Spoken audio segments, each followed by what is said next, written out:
All right, guys, welcome back. We're about to get started with our second match of the day. It is desRow versus Fenner. It's going to be another best of 5 for $10. And we're working on setting that up right now. But until we get into the game, let me remind you guys to please support us here at Team Gravity Fight Night. We want to put on these shows for you guys every week. We have been for the last 8. Let us know how we can improve, what you like, what you don't like. If it's me that you don't like, don't talk about it. If it's Cybert, feel free to talk about it. But most importantly, guys, let us know what kind of players you want to see. Just drop some messages in the chat, tweet at us at Team Gravity or Team Grav. Sorry, not Team Gravity. You can see all the information below, and also follow us here as well. Helps us out, and you will get your notifications every week where we do have our events and whatnot on our Hitbox channel. Indeed. You've got all the social media for myself and Droopy, as well as our lovely observer, Curran. And of course, we have to give a shout out to the Hitbox guys for putting on this show match, for allowing it all to happen. And of course, to the Team Gravity management and staff who actually put in the hours behind the scenes to get players like desRow, Harstum, or even our guy Fenner here, Kelazur, who we just saw, and of course, Rain and Supernova. So a big shout out to all of those guys, but we are going to be getting into the first series in just a few moments. Team Gravity presents Fight Night. Y'all ready for this?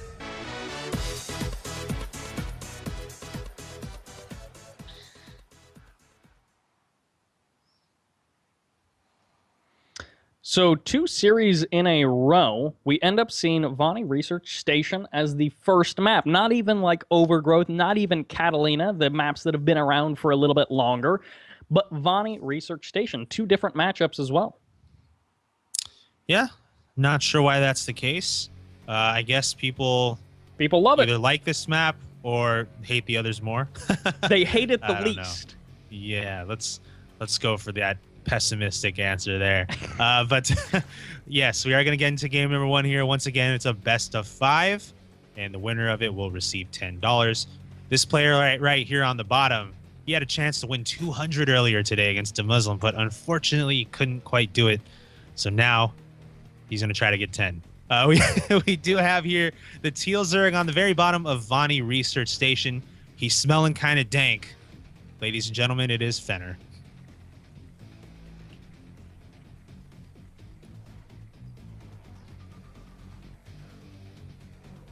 And in the north, representing, well, at least part of Canada, but also his own panda tribe, we do indeed have the Protoss player, desRow.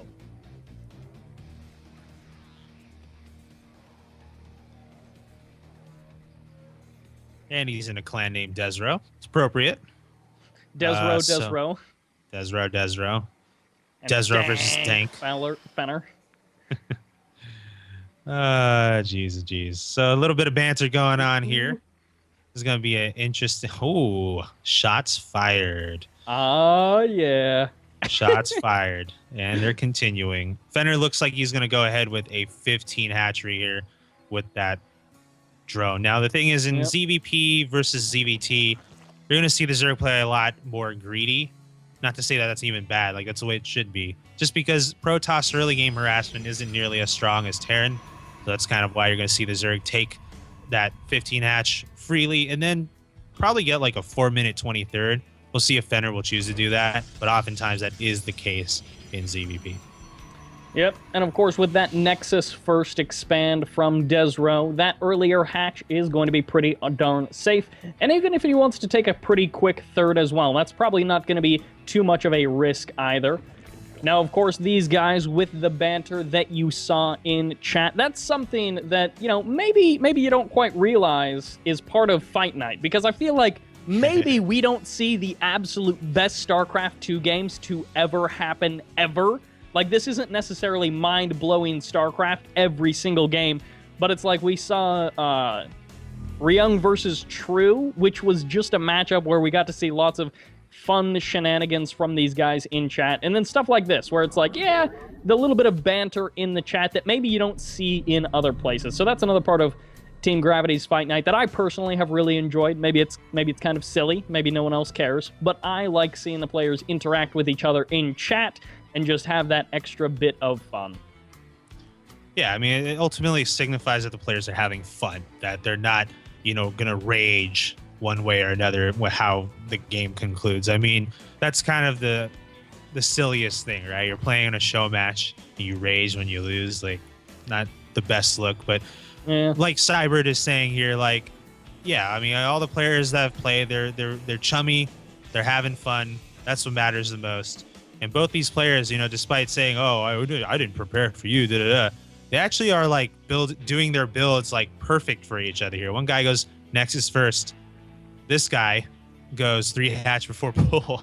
So we're seeing some pretty greedy play on both ends here on Vonnie Research Station. Yep, which of course this map does lend itself to. Now, some of you who did indeed watch yourself some WCS this most recent couple of weeks, you may remember this map also had some fantastic, shall we say, swarm host action on it. So with the kind of greedy, late-game oriented openers from these guys, potentially that's where we'll end up. But for now, it is going to be the Stargate for our Protoss player, but it's more and more drones for Fenner. Yeah, Sacrificial Overlord does confirm that for Fenner, and he is gonna, I would expect, to start getting up some spores soon, because it is gonna be Phoenix coming out of that Stargate. Now, the first thing the Phoenix is gonna do is gonna look for some Overlords, right? That's kind of obvious. And then when they go up to a certain amount, then the spores will really come into play. So Fenner probably doesn't need to make it just 100% yet. Not like a Phoenix lifting something on its own is going to do much. But It's going to be really annoying. I guess. Maybe it'll delay a queen from injecting, right? Yeah. But beyond that, in order for damage to actually be done, we're going to need to see more Phoenix out of desRow first. But Fenner, for now, just going to continue macroing here, and he is indeed getting up his spores. Yeah. Now, technically, Fenner hasn't exactly got a great look at what his opponent is doing, but he knows that he hasn't been hit with a lot of aggression, and he, of course, did get to see that Stargate just a little while ago, so he's got a pretty darn good idea of what he's going for, and he's going to be quite happy about that. He does add on 34 Lings, which, I mean, hey, Phoenix are all right, but they're not so good at lifting 34 Lings off of the ground, so we'll have to see exactly what kind of damage Fenner is going to be trying to do with these, as he adds his layer on as well. And Zergling speed should be done just in time for these guys to get across the map. I don't know about this Ling all in. It looks scary on paper, but, and desRow's seeing this, by the way, with these 3 Phoenix. The thing is, on Vonnie Research Station, you just have this one little narrow ramp to guard. So if Fenner, oh my gosh, if desRow can force field that ramp, these Lings will just kind of have no answer. And he's already force fielded the rest of the Lings out for now. We're going to see desRow warp in another sentry because he's not going to have enough energy for a second force field on the first. And, well, what are these Lings going to do now? Well, they're going to look kind of awkward. They're going to look kind of silly. And on top of that, the worker count hasn't actually been that big of an advantage for Fenner. He does have a bit of an advantage now, but just before this engagement, both of these players were sitting right at that 50 worker mark. So it's not like there's a huge worker advantage one way or the other. Now, potentially these Phoenix will be able to pick up a couple more kills, as we did see them doing a little bit of damage earlier in the game, picking up, well, now up to 8 drones, which is quite nice for desRow. Not necessarily absolutely game-ending damage, considering it was the triple hatch before pull, but it is quite nice. Yeah, and these Zerglings really have not made themselves useful in this game. Trying to hopefully see if they can deny a third base, but just with this handful of gateway units is enough to send them away, and desRow's now working on that third nexus. These Phoenix are able to pick up some of those drones that were being transferred from the natural, so that's just more kills for these flying air units. And generally, at this point in the game, the Zerg should be ahead in supply, not only for overall, but also workers. That's not the case because a lot of the larva was wasted on these Lings. That is indeed true.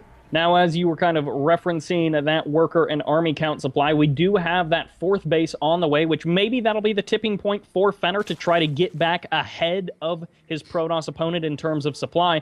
But yeah, for now, he's trailing a little bit. We've got, of course, Colossus on the way, +2 attack as well for our Zerg player, or for our, our Protoss player, while it's just +1 attack on the way for our Zerg player. Yeah, desRow right here has transitioned into Robo for some time now, been adding on Colossus to his army. I'm wondering what Fenner's trying to do here. If I take a look at his unit comp, it looks like Hydras. He also has an Infestation Pit going into a Hive. So I think he wants to go get those Vipers sooner rather than later. Stick with Ling and Hydra for a little bit. But yeah, the Viper play is going to be extremely important, because really you have to snipe those Colossus ASAP with an army that's as squishy as the one that Fenner is going for on the ground. Yep. Now, Fenner has also added on a couple of Spore Crawlers, which you did talk about would be essential to help him deal with the Phoenix count. But desRow, well, I guess he's not going to quite push in just this very moment to this fourth base. He is going to back up a little bit. He's probably just waiting for maybe a more opportune moment. Honestly, I think desRow could easily push into that. Fenner just does not have a lot right now, but desRow doesn't necessarily know what we know, unfortunately, for him. But now that there are more Hydras rallied up, that will change things. So he did have an opportunity to take out that fourth easily. Now it may not be as easy, and we're starting to see some Vipers come over for Fenner.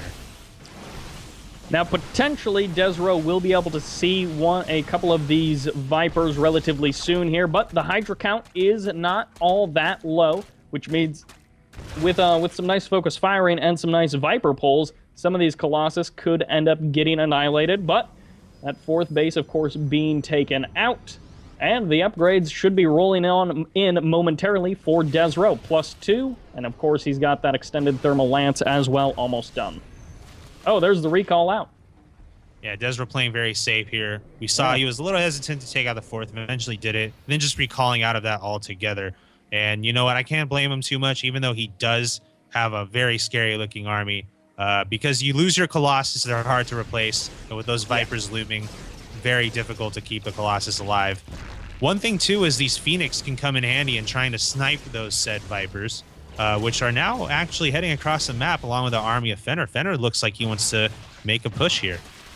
Yep, and depending on how this engagement goes, those Phoenix being across the map may be a bit of a problem for desRow. Now, this army is not particularly scary for Fenner, but it may end up coming down to the yoinks as the Colossus are staying safely in the back. There goes both of the Vipers completely shut down by that Stalker number, and there's going to be the force fields laying down and allowing the Colossus to just waste away at this army. Even a couple of more Roaches getting trapped there. And that 30 supply lead for Fenner remains. I have to say, though, that Viper play left a little to be desired there. It did pull one of the Colossi, but not in range of the Hydras on the ground, and then the other Vipers didn't do anything. That's not how you micro Roach, Hydra, and Viper against this Protoss army. And desRow now is going to make his counter push across the map. One thing that Fenner does have going for him, though, is the close reinforcements. He is able to basically rebake his army pretty quickly. So just from that alone, it's not like desRow can easily 100% just win this now. But going forward, he needs to play a lot more on point, Fenner that is, to make sure he can stay ahead. Yep. I mean, yeah, there is the army advantage for Fenner, but if we're talking about some good force fields, if we're talking about Colossi just raking in the kills versus Roaches, this could be a very easy win here for desRow. Now, part of it will be coming down to if we see some great Viper pulls, but the Roaches are going to be walking directly onto those Phoenix, so hopefully desRow does realize that this army is here. Here come the Vipers. Can they get some fantastic yoinks? Well, maybe not quite, as one Colossus does get eliminated. Wow, desRow just let both of those Colossus die right on the front lines there. Was probably looking somewhere else on the map, but now the Phoenix is going to be coming in here, lifting up a couple of the Hydras here and there, but there's the GG as the army is just getting destroyed, and desRow will take our game number 1 in this best of 5. Yeah, Fenner losing that fourth base, not being able to stop desRow from taking his, kind of sealed it.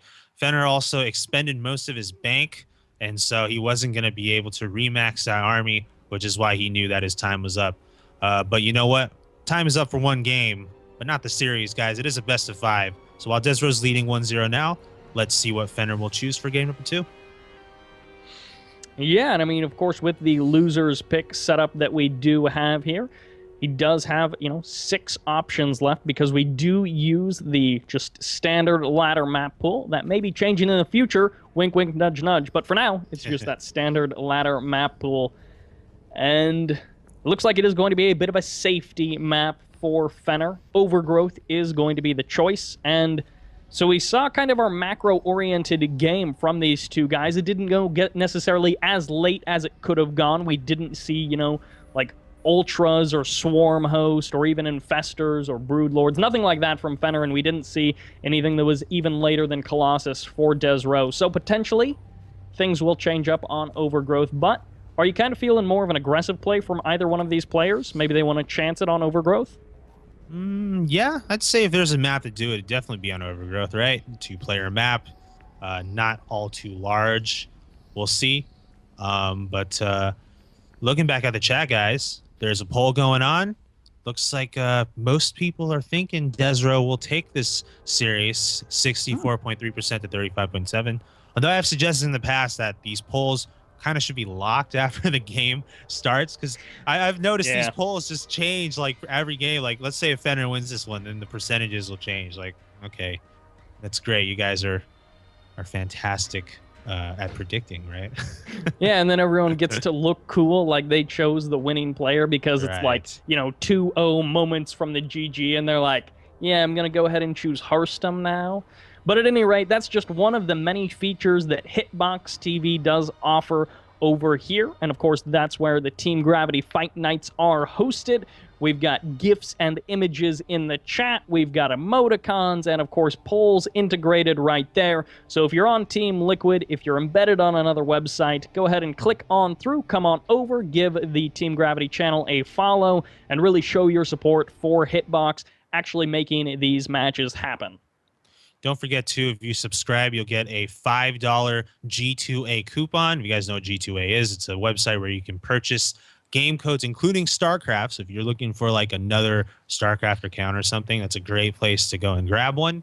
It's a free $5 gift certificate, which means you're basically getting the subscription for free, right? It's only $5, $5 coupon. 5 minus 5 is 0.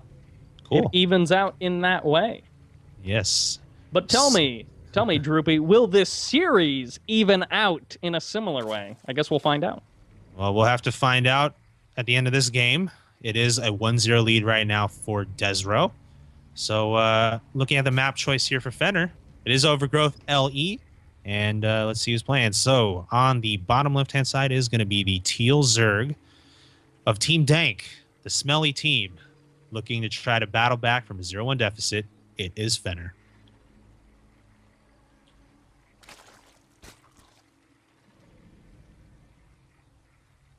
And in the north, our Protoss player representing himself and the Panda tribe, it is desRow.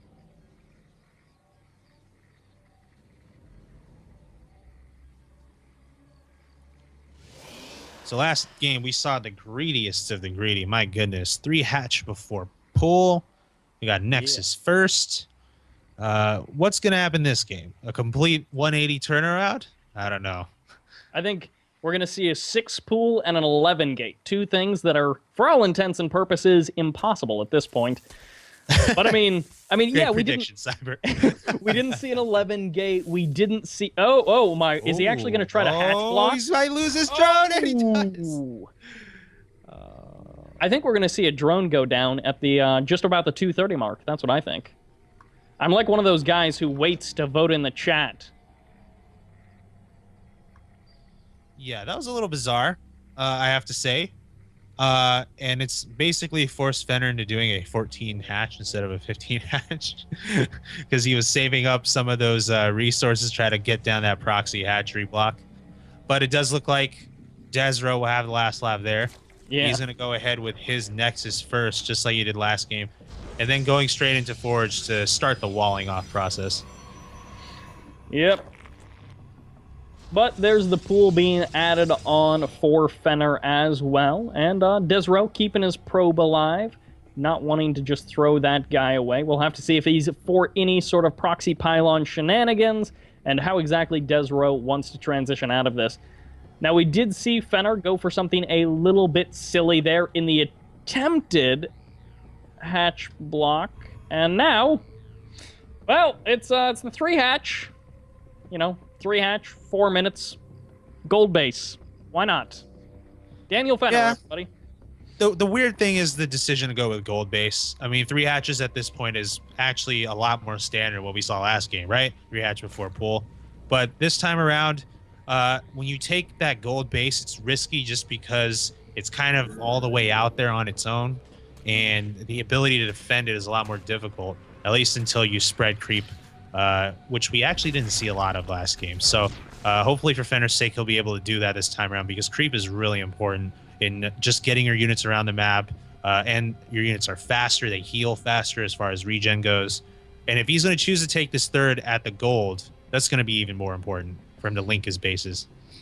Yeah, making sure that he can actually defend all of those various locations. Well, he's got lots of time right now. It is Fenner that's disconnecting, right, for you guys? He's buying time for himself.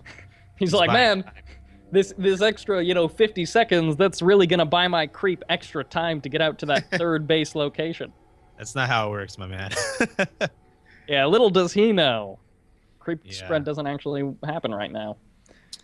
Well, if he does lag out, we can resume from replay, although it's going to take a few minutes to set that up. But not to worry, because in that downtime, we will certainly inundate you guys with all the plugs we need to make about Fight Night, about subscribing, about how great Hitbox is, about how you should follow our Twitters.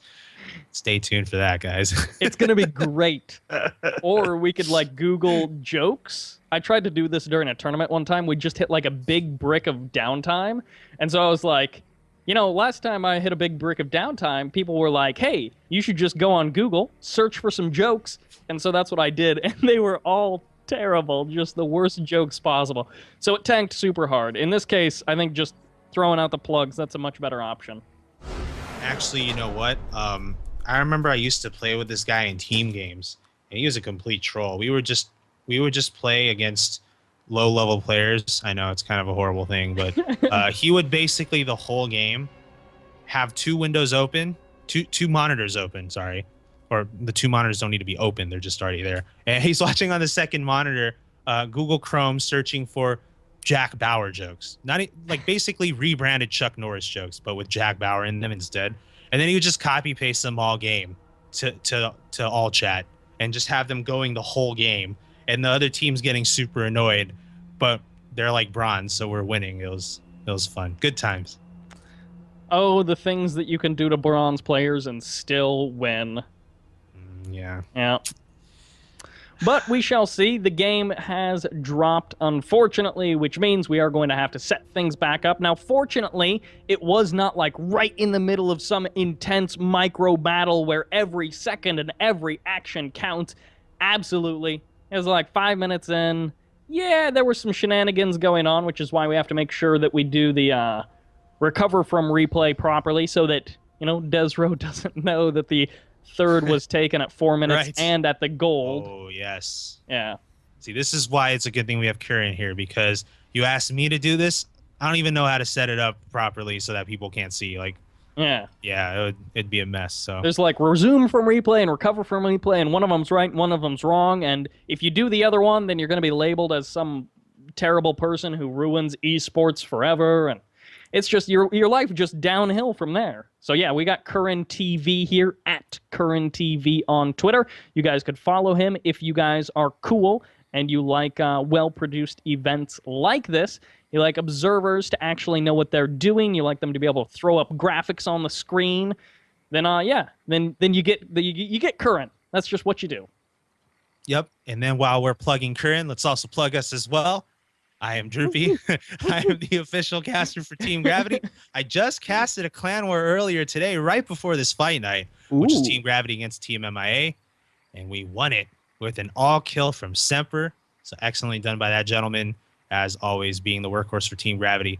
And yeah, you can follow me at DroopyTown and my awesome co-caster here, Cybert. He makes all of our videos and stuff, like the video you saw before this match, the cards, the player cards that pop up.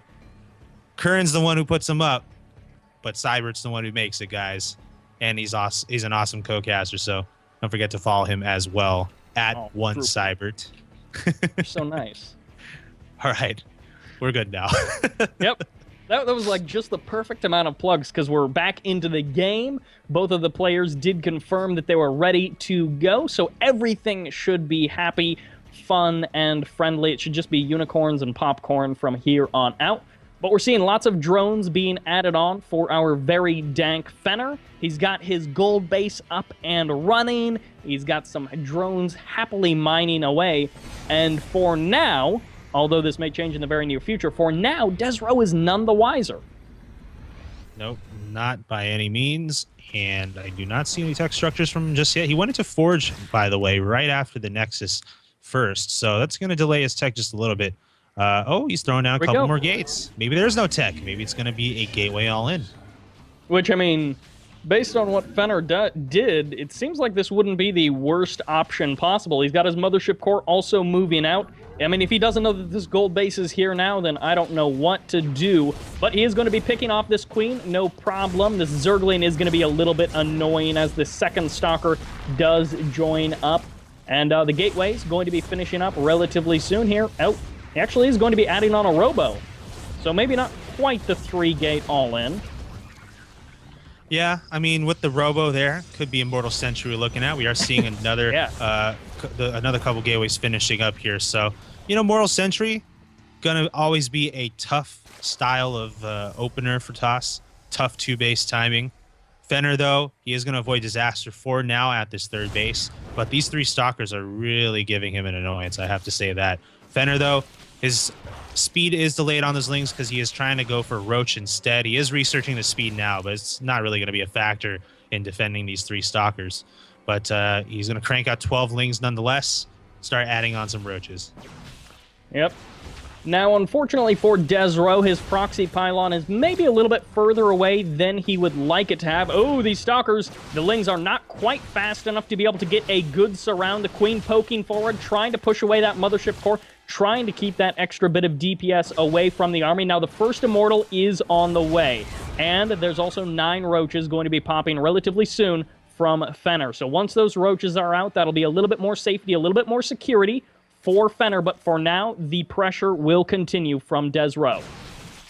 Yeah, it looks like desRow's just going to slowly increase this army until he starts bringing those immortals over. He does have... Oh, he's going to actually just go ahead and recall. So that's not a slow increase to the army. That's a 100% decrease in his army. But 100% decrease in the aggressive army for sure. Adds on 3 sentries immediately as well, so he's going to have some force fields. Yep. Looks like Fenner now going to start cranking out 8 roaches here and get that roach speed. His lair is finished. But who's going to be on the offensive here? Both players have a pretty good number of units, although I think it's going to be harder for Fenner to push his way in just because of the force fields. Yeah, and we've only got those 39 drones, while it is 72 army supply. Keep in mind, a lot of that is in roaches, 21 of them, in fact. So we do have a fair amount of army from Fenner, and he's trying to go for some sort of a ling run-by. We'll see if he's actually able to be successful. He checks the 3rd base location. He's going to see that there's no shenanigans here. And, wow, that force field, it potentially could have done a lot. Unfortunately for desRow, it just didn't do very much.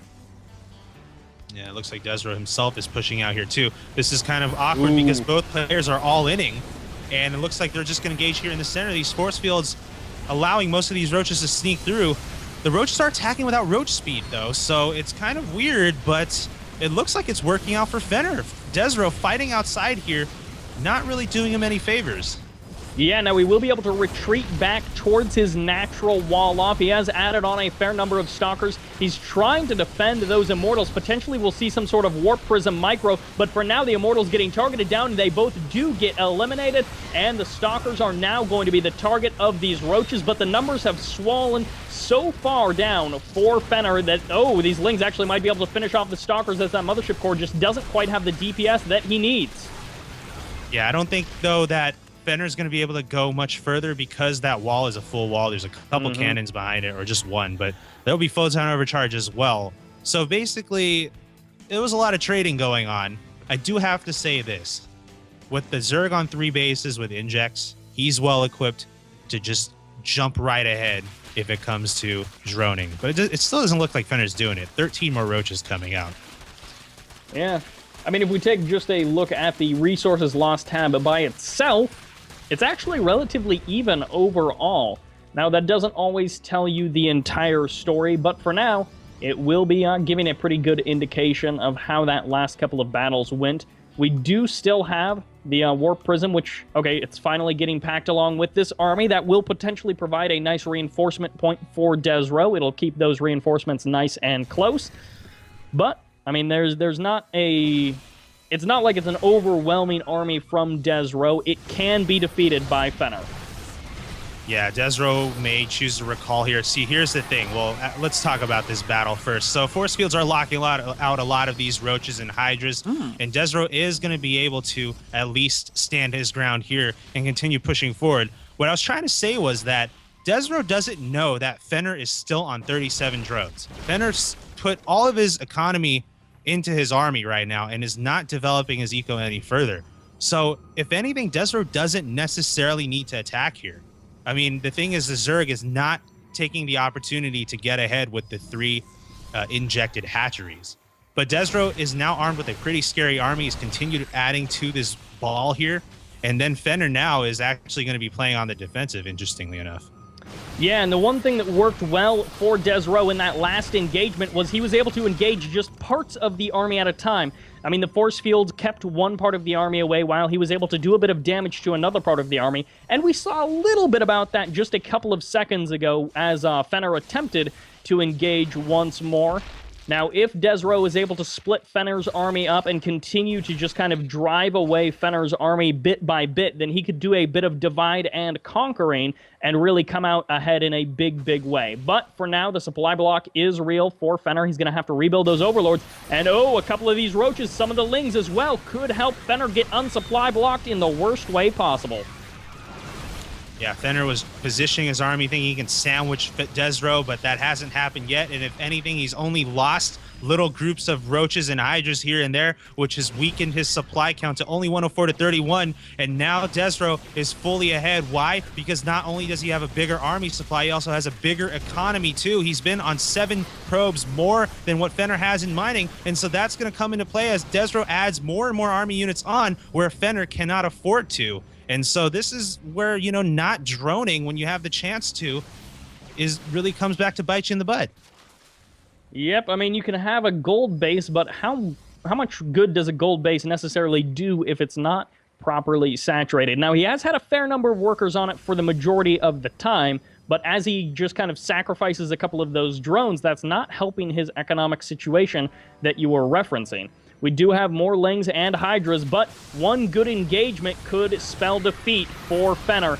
Now, here's a couple of force fields getting thrown down, time warp, as well as Fenner is trying to get a big, big surround. The Zealots charging up, going to be able to do some pretty good damage, and one of the flanks for Fenner has fallen completely. desRow turns his army around and starts hammering away at that right flank as the hydras on the left retreat, and desRow cannot be stopped, but now he's on creep.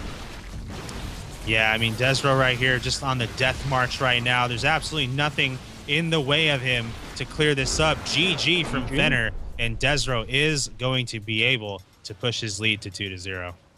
Yep, and similarly to the previous series where we ended up seeing that 2-0 lead, it's not a 1-1, unfortunately.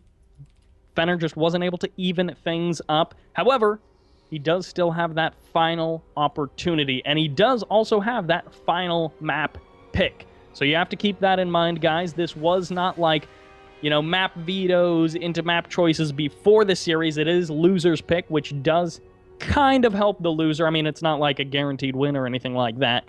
But we shall see what the final map is. Looks like Expedition Lost is going to be the choice. So Daniel Fenner, I mean, he's kind of putting his chips into this Expedition Lost basket. Will he make it home or not? This is an interesting map for Zerg. We got that backdoor entrance, and that's always a good place for Zergs to try to make something happen. Maybe that's what Fenner's thinking in choosing this map. Either way, it's his last chance. He needs to make it happen here. Otherwise, we're going to have our second shutout of all of Fight Night.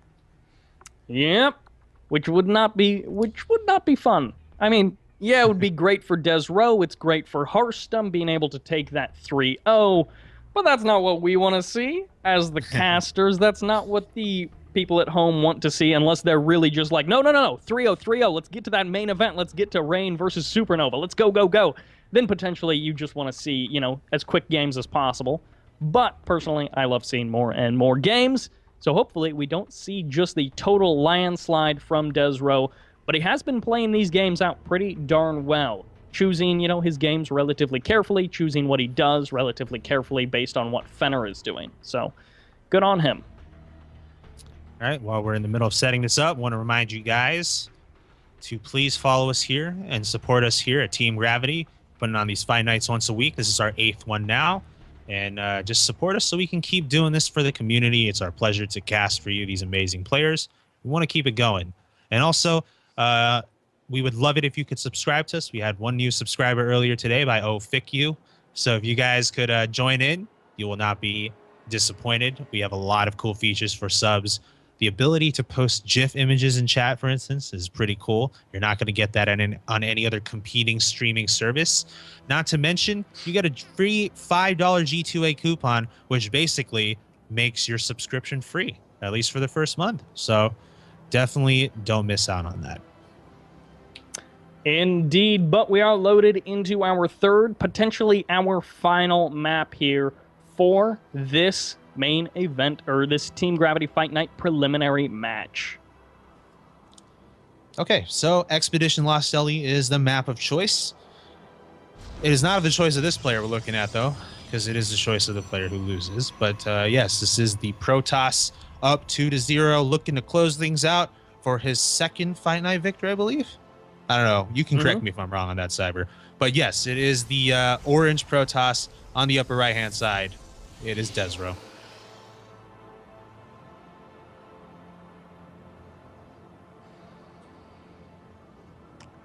And in the southwest corner, our Zerg player representing himself as well, because he is the second half of this streamer show match. It is Daniel Fenner. But yeah, desRow did indeed win versus Dragon in a kind of another streamer show match, if you will. Yeah, do you remember what the score was? Or did you cast that? I did not. Yeah, it wasn't you. I didn't cast that either. I think it might have been Fear Dragon and Tempo, something along those lines. Yeah, great casters in the two of them. I've had the pleasure of casting with them both. And desRow here is going to have great pleasure in dealing with this proxy hatchery that Fenner finally has been able to put down, dating back to last game. Yep. If you guys were around for that last game, if you remember the attempt at the proxy hatch that Fenner did on Overgrowth, he wasn't quite able to make it work, ended up losing the drone, and in this case, I mean, it's certainly been much more worth it considering just the sheer number of workers that have been brought off the line for desRow. Oh my word, is this drone actually going to be able to escape? This will be some pretty good jukes if he manages to completely save this drone. I will say this, though. He's putting a lot of effort into it, and he racked up a lot of minerals because of that. So he's able to put down that hatchery and the pool immediately. Of course, both are a little late now, and grab 2 gases. Oh, no, that second gas is the one in desRow's base. Yeah, I guess that doesn't really count. And he actually lets it finish, so he just goes ahead and he sacrifices that drone. He's not going to cancel it at the last minute or anything like that. But as you did mention, he's got his pool on the way. He grabbed his hatch as well, adding on that gas. While desRow, of course, did drop that forge. Just based on the shenanigans, he's like, all right, I'm going to need this forge. I potentially am going to need some cannons. And desRow does take a look around inside of Fenner's base. He didn't quite scout like that over the third base location, but, I mean, really, desRow's going to be like, you're not that suicidal, right? You're not going to try to take some sort of insane third that almost isn't even possible. Well, he is going to take a third. It's not that insane though. I think I mean, eventually. he decided to make a couple lings, even though he had 300 saved up. Now he's going to probably take that third. There it is. Yeah, there we go. desRow will scout it with his probe. Last game, okay, so first game we saw these players play super greedy, right? 2 hatch or 3 hatch before pool. Nexus first. Yep. And then second game, we had dueling all-ins, right? Fenner on a low drone count, all-inning with Roach Ling. And then desRow doing what he wanted to do as an Immortal Sentry all-in. What's this game going to be? We already have a weird start to it, but it could still proceed into a macro game. It could still proceed into all-ins. Yeah. I mean, we do have 12 lings on the way. We also already have 10 lings out on the map, so that is kind of skyrocketing that ling count, considering the drone count is quite low, especially for 3 bases when he basically...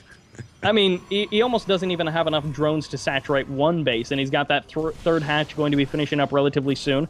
Of course, lots of Zerg players, well, I shouldn't say lots, but many times we have seen Zerg players take a third base just for the larva. They have no intention of actually saturating it. They have no intention of using it for its economic advantages.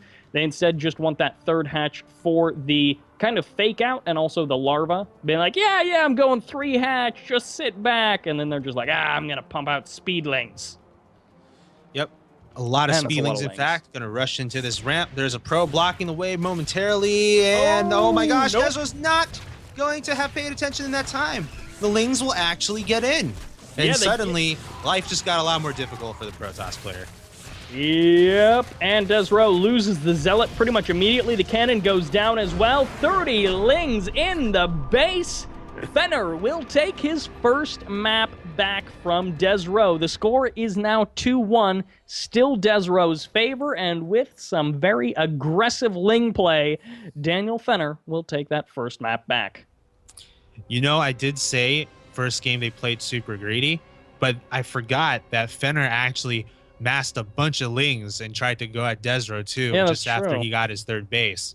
So while that didn't work well in game 1, in game 3 here, desRow let his guard down just for that split second, and bam, it was truly game over. He had nothing, absolutely nothing to deal with it. Yeah. So Fenner, he takes that gas in the main base, and then he's like, oh, your Zealot is over here attacking my gas? Well, that means it's not going to be over at your natural ramp. Oh, that's a probe?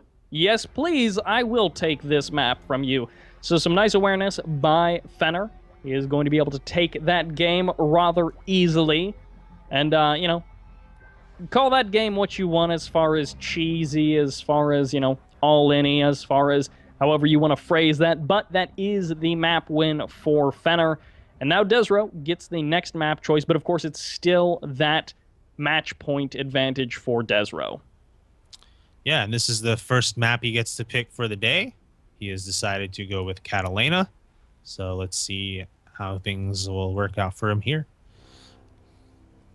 Yep, PVZ on Catalina, which, I mean, now that we're starting to get into, we've got 3 maps down. This is a best of 5, so we're always going to have 2 maps that are remaining. And it's always kind of interesting to see exactly what maps players like to choose. And in this case, Catalina, now I'm not going to ask you to look into the future. I'm not going to ask you to predict something that you cannot see, but do you have an inkling of any sort of shenanigans for desRow, or do you think he's just going to be a little bit comfortable on this map? It's hard to say. I mean, I think for the most part, Catalina is a pretty neutral map. Like, it's not too... It's pretty standard. I guess that's the way I should put it. So I expect desRow to play pretty standard here. Fenner, let's see if he goes with the aggressive Ling play style early on. I mean, I would like to say that the ramp on Catalina is pretty easy to defend on the natural, but judging by the game on Vani, that didn't stop Fenner, so he may do that again. We'll see. But I think desRow will probably choose to play a little more standard on this one, because also you do have the fact that your opponent needs to scout 2 bases. So that's true. Yep. Yeah. That does give you that extra bit of security, but we'll see how that security plays into this next game.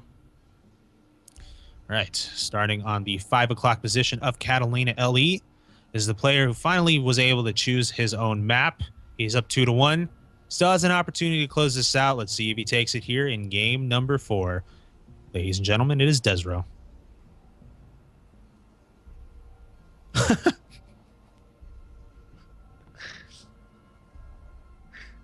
Yeah, isn't that ironic?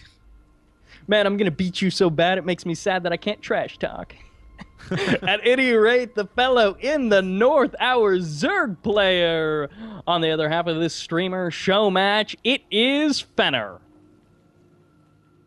Our aggressive Zerg player in this particular series. You know, sometimes I cannot tell if they're joking or serious. This is kind of one of those situations.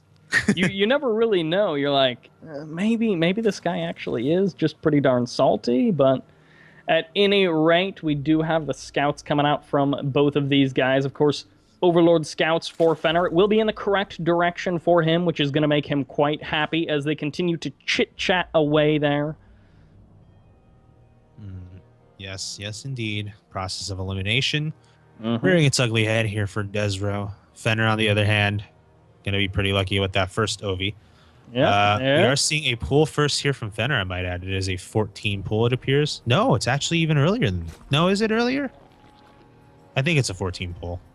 But there's no gas yet. So, kind of curious to see what this is for. He is going to expand, I think. Yeah, he's starting to bank up some of those minerals. So, I guess it's a gasless opener. Getting that pull first just for the queens. So, Fenner probably going to prioritize that larva production. Now, desRow did indeed get that forge on the low ground. He is going to be looking for a relatively early expansion, just past that 3-minute mark. And, of course, that does open the game up for some sort of cannon shenanigans. But desRow, he looked inside. He was like, oh, you went pool first. You're going to be, you know, a little bit more prepared if I try to go for a cannon rush. So he's like, nope, just not even going to try. Daniel Fenner will indeed check it out just to make sure. He's like, all right, no shenanigans. We can resume this game a little bit normally. desRow is sort of metagaming his opponent here. He's like, oh, I know you're going to Ling all in me. I know it. But desRow actually may not just be saying that. He is actually playing defensively here. He went with the Forge Fast Expand, okay, and then he put down the cannon. That's pretty old school. Like, a lot of Protosses don't do that these days because it just delays your tech quite a bit to go for that Forge first. But he actually is afraid of Fenner playing all-in-ish here. And I can't blame him considering what's happened in previous games. Yeah. I mean, Fenner only went for a couple of pairs of Lings, and he's followed it up with more drones. So for now, it's not necessarily going to be a Ling all-in, or at least it's not going to be a super hard Ling all-in. Now, Fenner also hasn't quite taken his gases. He's doing that gasless expand, which, I mean, slow Ling all-ins have happened in the past, but I feel like speed Ling all-ins are just so much more common that it's almost not worth talking about slow Ling all-ins. Well, a slow Ling all-in, I guess, would be a... No, not even a 10 pull, because 10 pull is gas. Like a 6 pull, that's a slow Ling all-in. Yes, the mighty 6 pull that definitely happens a lot in pro games. Right, exactly, and certainly on Fight Night, right? Oh yeah, we get all the 6 pulls. So, well, desRow right now going to start that warp gate. Does he have that tech up yet? No tech, not quite. Again, that's what happens when you go Force first. I mean, it's 546. Still not quite getting your tech started just yet. It looks like desRow just put his gas 2 into a sentry. So, again, he is playing defensively. There is no question about it. I mean, you have that sentry for force field. You got a cannon in the wall. I mean, desRow is really turtling here. Yep. He does confirm that third hatch. Of course, he won't necessarily see the exact timings of the gases of his opponent, but he did indeed know that it was that, like, earlier pool with no gas, so he knows that. He's got a little bit of information, maybe not exactly great information necessarily, but Fenner, on the other hand, doesn't necessarily have all of the information he has, although he is going to be heading into that natural expansion, so he will get to see those gas timings. He will get to know pretty much exactly what his opponent is doing. And you said you wanted to see some sort of tech.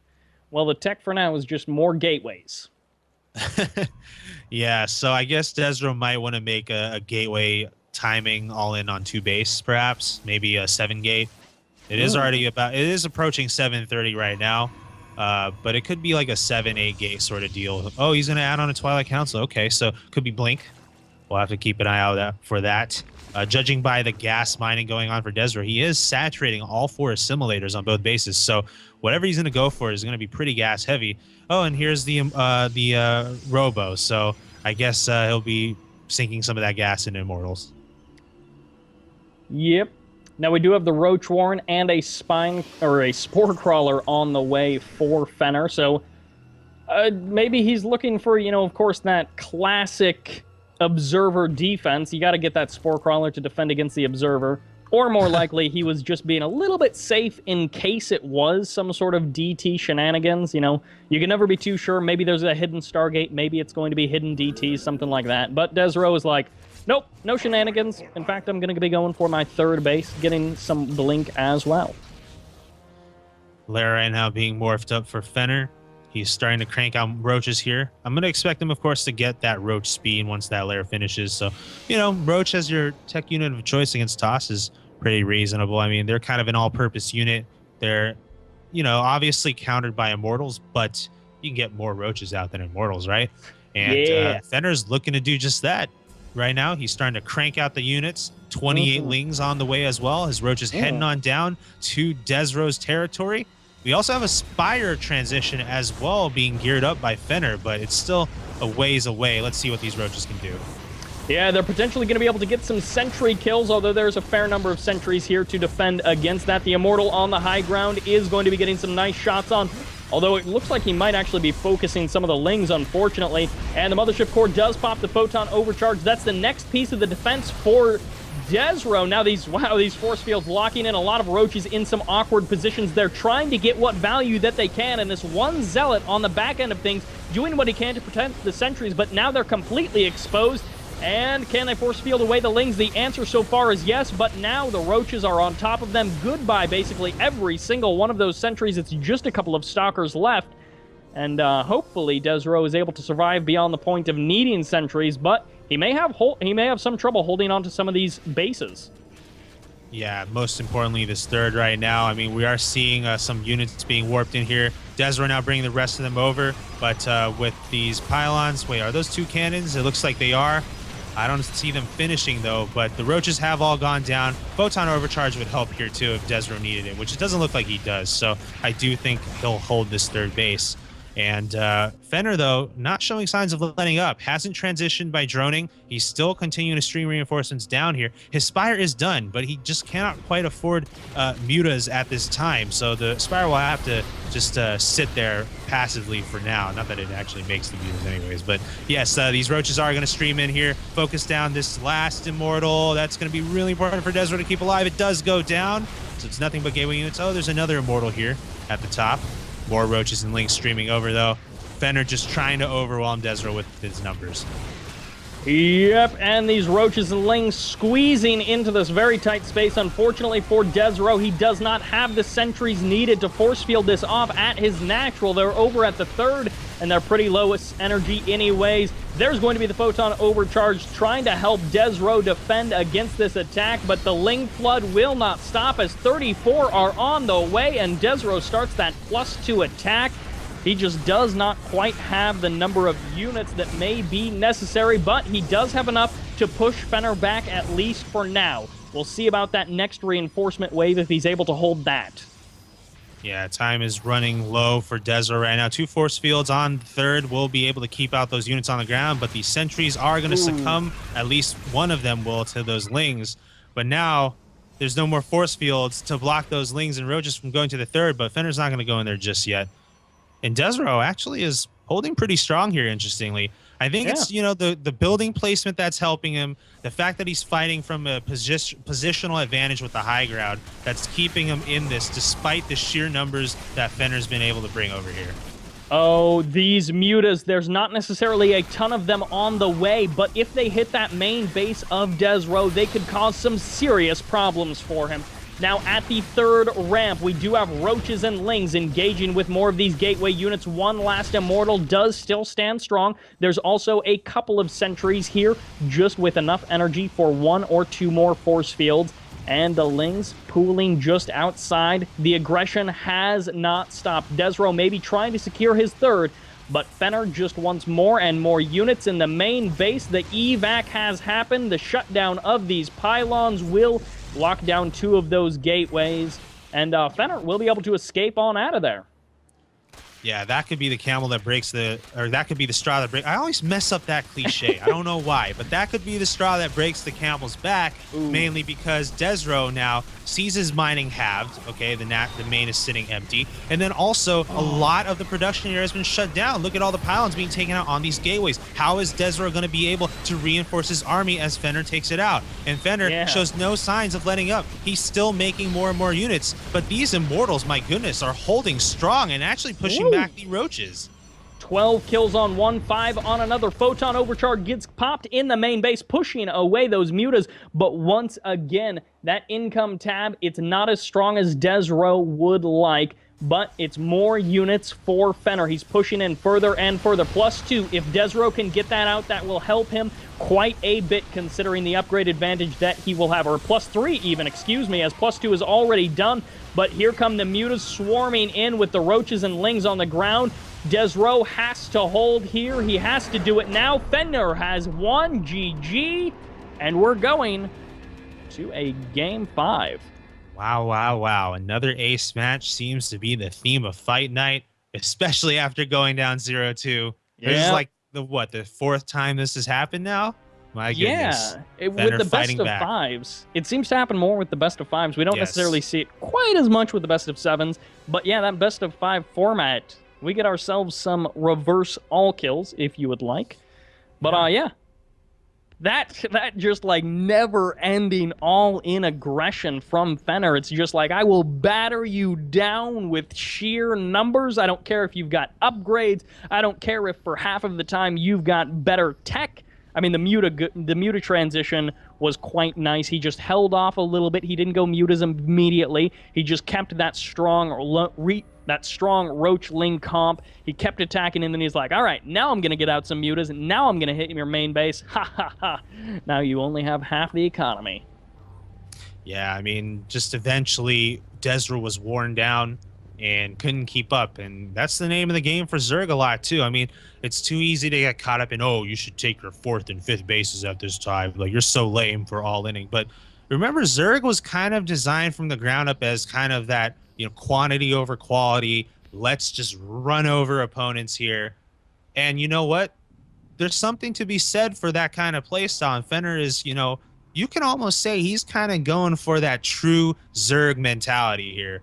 And it's worked out for him to even up the score now. So let's see if he can close it out with a Game 5 victory. Oh, but let's wait a couple minutes because I don't want to watch a PVT. Nobody here wants to watch a PVT right now. Yeah. But Daniel Fenner, he wants to play a PVT. So guys, it is going to be a little bit of a delay before we actually get into our game number 5 because, of course, with custom games, it sets everyone as Terran for whatever reason. I mean, it would be kind of nice if it would just auto-set you as whatever race you main, but there we go. So yeah, we're going to be getting back into that game number 5. Deadwing is going to be the choice for desRow, is, of course, it is going to be that losers pick map choice. So yeah, one final game. This is what it all comes down to for all the marbles. However many $10 worth will actually buy you, which I think we did end up looking up one time. At any rate, this $10 and the bragging rights, because there's been a bit of banter, there's been a bit of trash talk between these two, so they both want to be able to be like, yeah, you know that other streamer, the one who plays the race that's different than mine? Well, I beat him in a best-of-5 show match. Yes, indeed. So, and you know what? When, in fact, this comeback is done, I don't know, we'll see if it gets finished up, but when this series is done, we still have the best series of the day. No question about it. It is going to be Rain versus Supernova, guys, best of 7. So we got a good plan for you guys here on Fight Night today.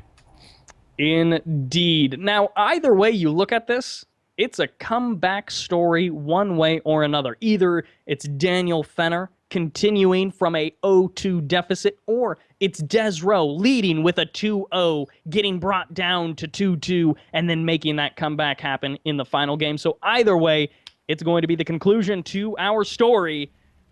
And what a way to kick it off. Deadwing. All right, so game number 5 for all the marbles. We have the teal Zerg player on the lower left-hand side. He is very dank smelling. He is going to be known as Fenner.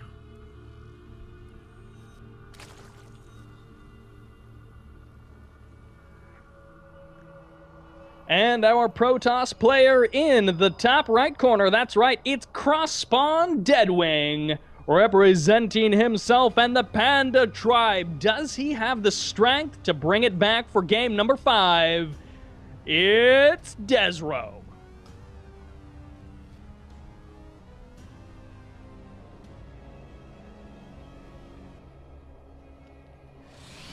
And, you know, Fenner has a point. desRow's lost twice in a row now. This is a momentum kind of thing, right?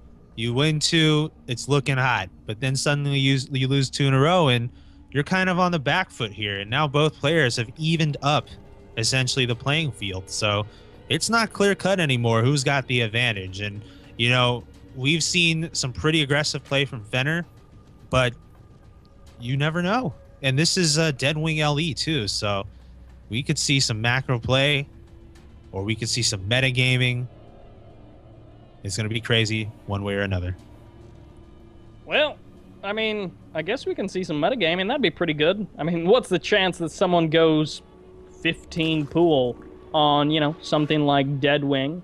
Well, maybe it won't be that crazy because, of course, desRow isn't necessarily going to be able to do anything too insane himself, but it is going to be that Nexus first from desRow, and I would actually be a little bit surprised if we didn't see someone... Okay, there we go. The hatchery is not terribly late.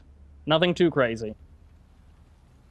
Yep, that, once again, Fenner's going to open the same way he did last game. Gasless opener with the pool first, allowing him to get his queen sooner, and therefore more larva. Of course, it's always a trade-off. I mean, you do delay your expansion a little bit. You will delay your speed by not going for gas extractors, but you know, it's all about what you're prioritizing when it comes to that Zerg opener. Meanwhile, for desRow, he is going with a Forge again. We've seen him sort of tend towards the Forge openers here in this series. I don't know if it's because he expects to have to defend against Fenner early on, or maybe that's just his typical play style. Admittedly, I don't really watch him play too much, but the Forge style is a little older school. It does slow down your tech a bit, but you know what? If you are finding yourself in a defensive situation, you'll thank yourself for having made it. Indeed. Now, desRow did scout pretty darn quickly earlier in this game, and of course he went straight down. He was able to see, all right, it's going to be a cross-spawn situation. Of course, no horizontal spawns, so he's able to do that through process of elimination. And desRow, he knows what happens in those last 2 games. If you guys were paying attention to the chat earlier in this game, then you know what desRow was complaining about. Those early Tier 1 units just being used throughout the entirety of the game, and just desRow, of course, wasn't too happy about just sheer Tier 1 unit spam. So he's going to know about that, and yeah, that's going to definitely be affecting that Forge first play, which, as you said, feels pretty old school. I feel like more towards the release and earlier days of HOTS is when we more saw that Forge first, or that Forge fast expand a lot more. Yeah. One thing, though, that desRow does have the benefit of on this map is that if he chooses to take a third, it'll be easier for him to defend in the last map, just because on Catalina, you have to defend those 2 different ramps, and then you have to kind of invest in a lot of units on both ramps, put your structures there as well in the right places. It's a little more expensive. On Deadwing, you gotta have this one big ramp. I mean, yes, you do have those rocks, you know, to the right of this, but you know, by the time Zerg takes those down, you're gonna have plenty of units as tossed, right, ready to defend. So I think on Deadwing, it's a little safer overall, but safe hasn't stopped Fenner, especially on Vani, right? So let's see if Fenner will choose to commit to another timing push. Meanwhile, though, desRow is working on his Stargate.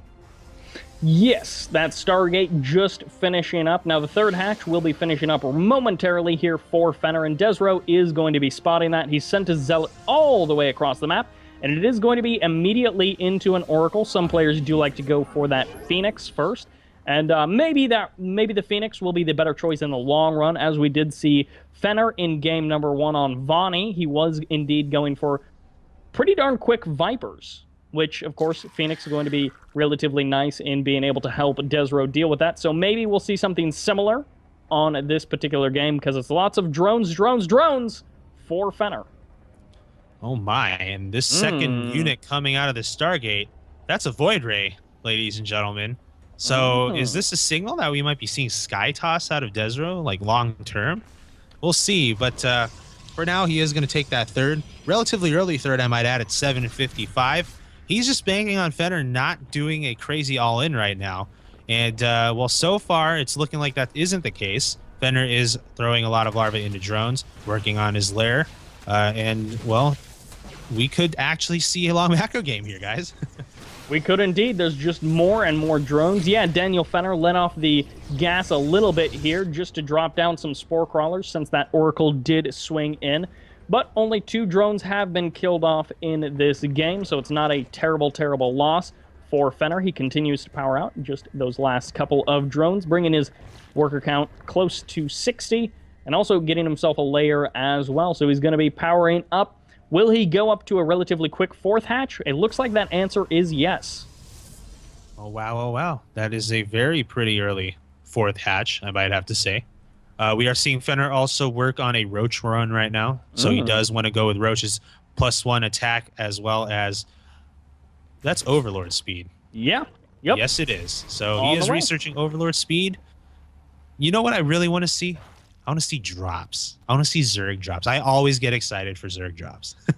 That's because they're just so uncommon, man. Who cares if they Exactly. work or not? It's just super fun to see, whether it's Bane Rain or just a lot of roaches to clear the way for a Nidus. But Infestation Pit is on the way. And also this Void Ray did get pushed away. I mean, desRow walked up there and he was like, I'm going to go in and do some damage. Well, no, he actually is unfortunately not going to be able to do any damage, but the queens are pretty much all getting pulled away. And hey, Droopy, you asked for better creep spread. Daniel Fenner is listening. He is going to give you some better creep spread.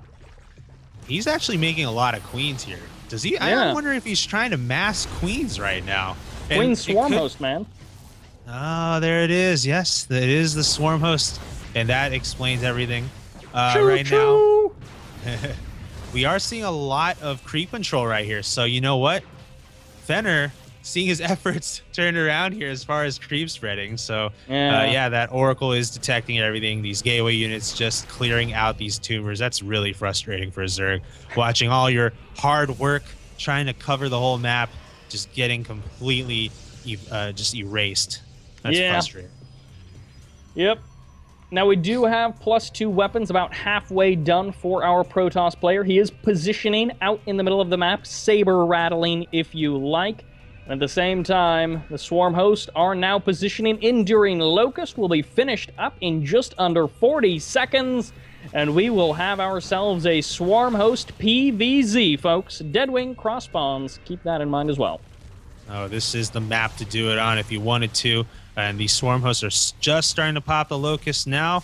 And, well, without Colossus, I think desRow's going to have to find himself backing off here, especially off the creep. Ooh, 1 sentry gets taken out. Ooh. Honestly, I'd rather sacrifice a Stalker than a sentry because a sentry is just so expensive, and force fields are so helpful in dealing with Locust. Oh my gosh, Roach is giving chase from behind. Going to take out the rest of these sentries. Oh, that's such a huge loss for desRow if that happens, but he is able to save the remaining 2.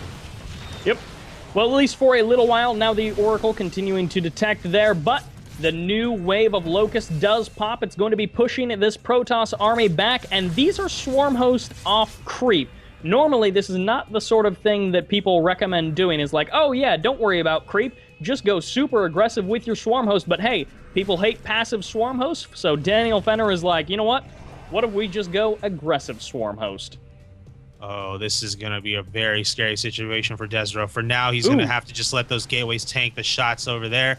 he needs those Colossus sooner than later. He's only got 2. There's something going on in that main base of Fenner, and it looks like it's actually a Zealot run-by over here, and it's actually done enough to force those drones away. It's not a run-by, sorry. It's from that Warp Prism, and so that's going to be running some interference, but still, these Swarm hosts are doing major work, taking out 3 of those gateways at that wall in front of the 3rd, and then a 4th, but desRow now is pushing back now that he has his Colossus.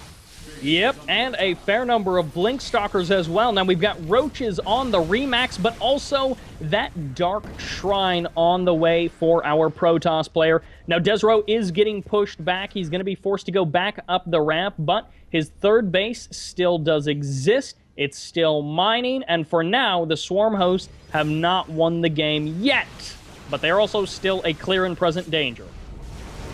Oh, those DTs are going to actually make things pretty interesting. I can imagine desRow blinking with the Stalkers to snipe that one Overseer, and then suddenly Fenner's left holding the bag with no detection. But right now, he's going after this 3rd base. Will he be able to finish it off? These Roaches are trying to stutter their way around it. The Nexus is falling in health, but desRow is so close to taking out these Roaches. Who's going to have the upper hand? The Nexus is going to fall. And it looks like desRow is down to just 2 bases to the 4 of Fenner.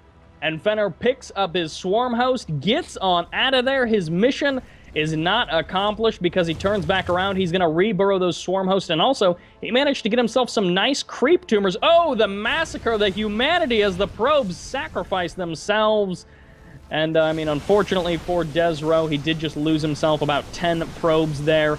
And the Locusts have been cleaned up, the creep tumors as well, getting pushed back, and Fenner may be forced to retreat a little bit here, but will he be able to deal with the DTs? I think the answer is yes, at least until the Spore Crawler goes down. And oh, the DTs don't actually get it. The Spore Crawler survives, and the Swarm hosts on the front line getting pushed back. We do have Corruptors on the map. They are going to be produced rather soon, and they may help Daniel Fenner deal with these Colossi. Well, Fenner also needs to deal with that Warp Prism. It's just been sitting there for so long, and absolutely not seeing any reason to leave, even though Fenner sees it completely in view. I mean, just imagine another Zealot, another Charge lot. I don't know if he has Charge yet. No, he doesn't. But another DT warp in can make life so annoying for Fenner. As we see, this lair right now is completely empty. Yeah. Surprisingly, double the probes have gone down in comparison to drones, despite the fact that we had Zealots warped in, despite the fact that we had DTs warped in as well. Now, Roach is going to be pushing back this Stalker Colossi armor. The Oracle still acting as that detector for desRow, which is important because he hasn't had to really push out too many observers in this game. Actually, I don't even know if he's produced any observers in this game. That answer is no. But the Swarm host will be able to push back this army, and it's Immortals on the way for desRow. Yeah, it's got to be Immortals. There's quite a bit of Corruptors out now for Fenner, so that's mostly in a response to all the Colossi that desRow has.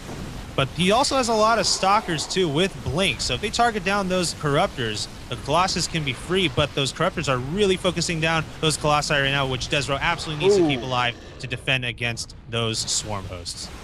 Yep, and some of the Corruptors did lose their life. desRow warping in a fair number of Stalkers as reinforcements, and the Zealot starting to go ham on that 5th base of Fenner. He was trying to be a little bit sneaky. He was trying to drone up a little bit further, but he may not be able to do it as easily as he would like.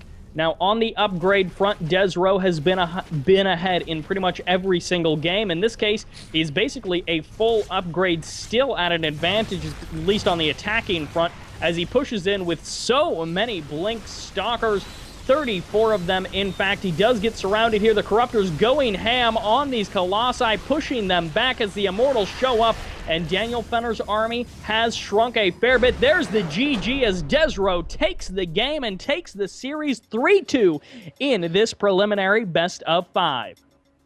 Oh my, that was a scary moment for desRow, falling down to 2-2 after going up 2-0, but he was able to have the upper hand at the very end. It was a nice macro game, too, I might want to add. Yeah. And desRow really showed his stuff there. Very nicely done by him, and he is now $10 richer for it. Yeah, I guess the aggressive Swarm host will just have to wait until after the patch, because for this game, Fenner just was not able to make it happen. But the GG does come down, and a well played to both desRow and Fenner, and I think That does make desRow a 2-time champion in Fight Night, Oh, but not a lot of that's other right. players can lay claim to that same title. Yeah, I don't know if we're gonna do like a fight night tournament of champions sort of deal, but if we would, I mean, we've done it before last year. desRow would be on that list because he's won it twice, so we'll see. Yeah. Now, we are going to be going to a quick break while we get the next series set up. Don't go anywhere, guys, or at least remember to tune back in. Why? Because it's Rain versus Supernova, and that should be reason enough. You are crazy if you tune out at this point. Rain versus Supernova? Are you kidding me? It's a best of 7 coming your way rather soon.